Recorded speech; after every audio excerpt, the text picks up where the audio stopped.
sur le chapitre de l'exercice des libertés publiques. L'analyse des statistiques depuis le début de l'année fait ressortir 3346 déclarations de manifestations et réunions publiques enregistrées, 118 déclarées irrecevables, 3228 déclarées recevables, 3114 manifestations tenues et 114 interdites, soit un taux de 3% seulement. Au chapitre de la consolidation de la démocratie, l'image de vitrine de la démocratie en Afrique, reconnue à juste titre à notre pays, a été sauvegardée et renforcée au sortir de chaque chute électorale. En effet, le peuple sénégalais continue de manifester sa maturité démocratique en exprimant davantage sa conviction que l'exercice du pouvoir passe par la voie des urnes et de l'ordre constitutionnel établi. C'est fort de cette conviction que l'État s'évertue sans relâche à respecter le calendrier électoral afin de garantir la tenue d'élections régulières, transparentes et ouvertes à tous. Ainsi, dans le souci de permettre aux acteurs politiques, aux acteurs impliqués dans le processus électoral,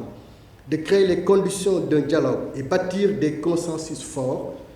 le président de la République avait appelé toutes les forces vives de la nation à des échanges inclusifs avec l'assurance de la mise en œuvre des accords trouvés entre acteurs. Cette démarche a été couronnée par les résultats ci-après. La mise en place des conditions d'un dialogue ouvert et bâti autour d'un consensus menant aux échéances électorales, l'adoption du rapport final de la commission politique du dialogue national, l'intégration dans le nouveau code électoral des points d'accord issus des différentes commissions et les recommandations pertinentes formulées par les missions d'audit et d'évaluation, la publication de la nouvelle carte électorale. Dès le début du processus, Monsieur le ministre, vous avez engagé votre administration électorale à travers la Direction générale des élections DGE, les gouverneurs, préfets et sous-préfets, la Direction de l'automatisation des fichiers DAF et l'ensemble des forces de défense et de sécurité pour l'organisation d'élections parfaites à tout point de vue. Monsieur le ministre, ces avancées significatives sous votre autorité et votre leadership éclairé et inspirant ont été conduites par des hommes et femmes imbus de la République